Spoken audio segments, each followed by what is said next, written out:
Perjuangan seorang wanita dalam menghadapi pahit getirnya kehidupan. Bersama saya Paulus Wiratno dalam acara Making Life Better.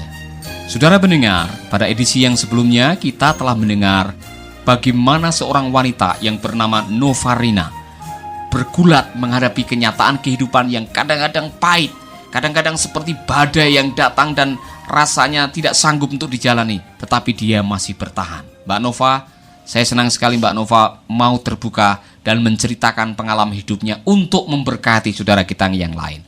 Pada edisi yang sebelumnya Mbak Nova telah menceritakan bagaimana sulitnya sekarang membesarkan anak tanpa ada topangan dari seorang suami. Saya mau Mbak Nova menceritakan sedikit bagaimana akhirnya Mbak Nova harus istilahnya membanting tulang sendiri untuk menghidupi anak dan demi masa depan mereka. Apakah sama sekali tidak ada topangan dari seorang suami?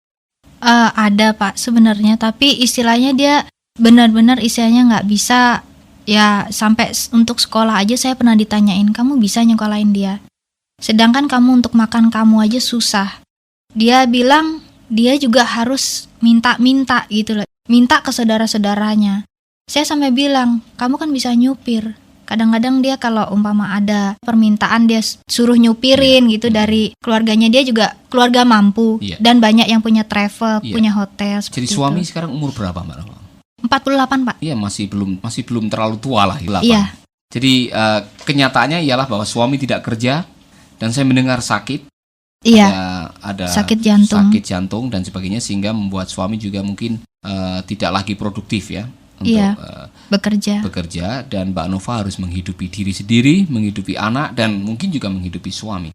Sebagai seorang wanita pernah mengeluh enggak kepada Tuhan? Iya Pak, saya mengeluhnya bukan karena saya. Mungkin kalau saya masih bisa puasa, saya masih bisa makan, ya pagi makan, siang enggak, malam enggak, mungkin masih bisa. Tapi saya mengeluhnya anak saya Pak, apa bisa dia menahan lapar? Iya, Mbak Nova, saya tahu sebagai seorang penjual nasi jinggo itu pendapatannya tidak terlalu banyak. Iya. Untuk makan aja kadang-kadang tidak cukup. Pernah tidak melihat anak yang sedang tidur dalam keadaan lapar, Mbak Nova nangis sendiri? Terus terang Pak, saya kadang-kadang malah berpikiran, kenapa nasib anak saya harus seperti ini? Sedangkan dulu saya seakan-akan menjentikan jari aja sudah bisa mendapatkan apa yang saya inginkan saat itu juga. Saya pingin mobil, dapat mobil. Saya pingin motor, dapat motor. Iya. Saya pingin apa aja, menyitikkan jari, bisa gitu loh. Tapi saya lihat, ya ampun anak saya cuma pingin makan sama ceker ayam aja, harus nunggu mamanya punya uang dulu. Iya. Pergumulan yang paling berat sebagai seorang ibu dalam situasi seperti itu yang kadang-kadang membuat Mbak Nova berbesmili istilahnya, meneteskan air mata itu biasanya pikiran-pikiran kayak apa atau pergumulan seperti apa yang kadang-kadang ya berat ya, kadang-kadang istilahnya orang Jawa bilang sampai kita nyebut, ya Allah Gusti kok uripku koyo ngene, itu kadang-kadang ada enggak? Ada Pak, terus terang saya takut sama masa depannya dia. Masa depan penjual nasi jinggo itu seberapa lama? Ya kalau saya nggak sakit, kalau saya sakit apa bisa saya mendapatkan penghasilan? Iya. Apa bisa saya ngumpulin uang buat nyekolahin dia? Iya. Justru saya takut masa depannya dia, saya bisa nggak bertahan? Saya masih bisa hidup lama nggak buat istilahnya nemenin dia gitu. Seandainya saya nggak bisa hidup lama, nasibnya dia nanti seperti apa? Sedangkan saat ini juga dia terus terang dia juga punya sakit jantung kan? Iya. Yang istilahnya bukan hanya sekolahnya aja yang perlu biaya, tapi juga penyakitnya juga perlu biaya. Hidupnya dia juga perlu biaya gitu loh. Berapa sering pikiran-pikiran seperti itu berkecamuk di benak Mbak Nova? Sering sekali Pak. Sering ya? Iya. Saya mendengar Mbak Nova sudah berjumpa dengan Kristus. Dan saya mau tanya, apa pengaruh perjumpaan Mbak Nova dengan Kristus dalam hal memberikan kekuatan moral, kekuatan batin, atau mungkin setelah Mbak Nova berjumpa dengan Kristus ada sebuah ketabahan hati untuk menghadapi kenyataan hidup ini? Karena memang masing-masing kita dalam hidup ini, kita perlu pegangan hidup. Tolong ceritakan kepada pendengar kita, bagaimana Mbak Nova berjumpa dengan Kristus?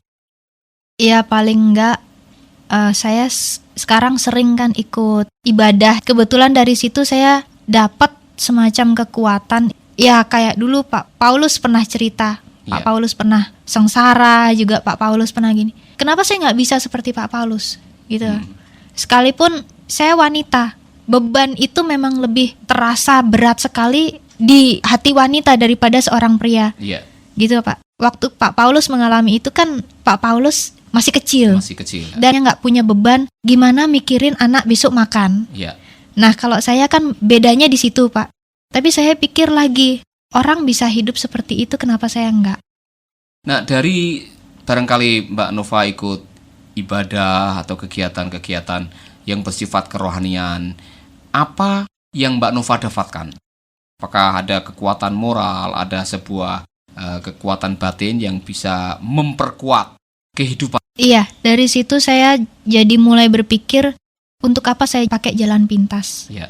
Kalau saya ambil jalan pintas, hari ini saya bisa mati. Bunuh diri? Iya. Iya. Tapi bagaimana nasib anak saya?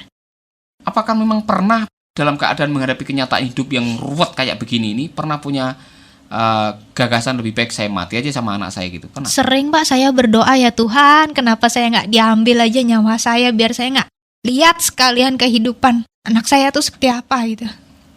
Mbak Nova menangis. Saya bisa memahami itu. Saya tahu ini sulit. Siapapun juga yang menghadapi kenyataan seperti ini tidak gampang. Apa harapan Mbak Nova ke depan? Ya saya cuma berdoa aja sama Tuhan. Mudah-mudahan saya masih bisa dikasih kekuatan sama Tuhan.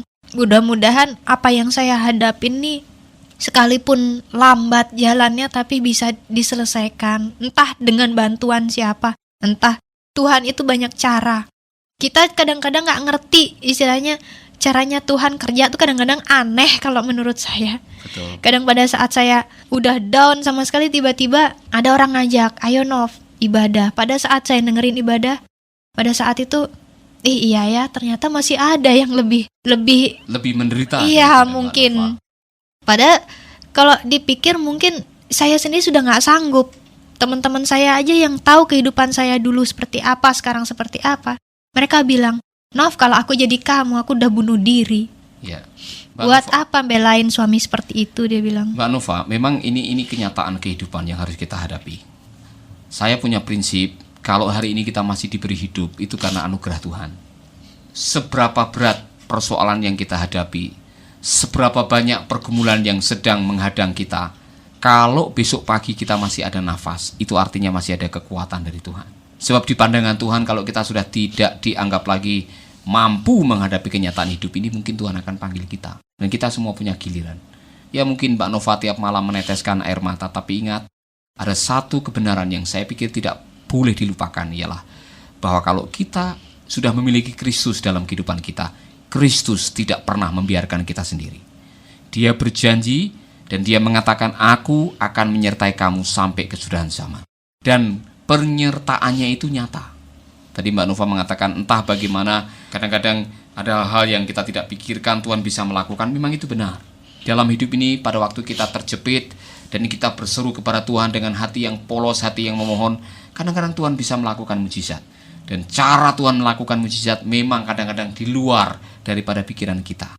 Kalau seandainya hari ini Tuhan mengatakan, Nova, aku mau melakukan mujizat untuk kamu. Mujizat apa yang kamu inginkan terjadi dalam hidupmu pada 2 tahun yang akan datang? Kira-kira permohonan mujizat apa yang Mbak Nova ingin katakan kepada Tuhan? Saya sebenarnya punya 3. Ya. Kalau saya mau ditanyain seperti itu. Ya. Saya ingin dapat pekerjaan yang lebih baik, yang punya masa depan. Ya. Supaya saya bisa menjamin masa depan anak saya. Itu pertama. Terus kedua, ya saya ingin kita kembali lagi gitu loh sama keluarga, sama suami saya. Dia bisa lagi, istilahnya anak saya tuh bisa tertawa lagi sama bapaknya. Yeah. Sekarang yang dia bisa lakukan cuma, ya kalau saya jualan nasi jinggo, kebanyakan orang-orang laki-laki itu, saya kadang-kadang miris gitu loh lihat, ya ampun Tuhan, kok dia harus lebih dekat sama orang lain daripada sama bapaknya sendiri. Ada rasa takut anak ini besar tanpa kasih sayang dari seorang Iya, ayah. saya terus terang takut Pak. Masalahnya saya pernah merasakan itu. Iya. Dan saya pernah salah. Iya. Sedang sekarang bapaknya kalau pulang aja keseringan dia pergi dari bapaknya, dia main sendiri. Dia seakan-akan, siapa sih? Iya. Siapa kamu gitu loh. Iya. Jadi dia main sama dunianya sendiri gitu loh. Sedangkan sama teman-teman saya yang lain yang istilahnya Iya. langganan di situ. Dia deket sekali, dia bisa nyanyi-nyanyi, dia bisa ketawa-ketawa. Permohonan yang ketiga apa, Mbak Nova? Permohonan yang ketiga tuh ya supaya kita semua bisa sehat dan hidup baik, itu aja. Mbak Nova, ada sebuah pengajaran yang luar biasa yang mengatakan begini, pencobaan yang kamu alami adalah pencobaan yang biasa.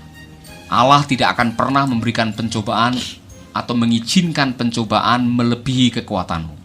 Dan pada waktu kamu dicobai, Ia akan memberikan jalan keluar. Mbak Nova percaya tidak kepada ayat ini?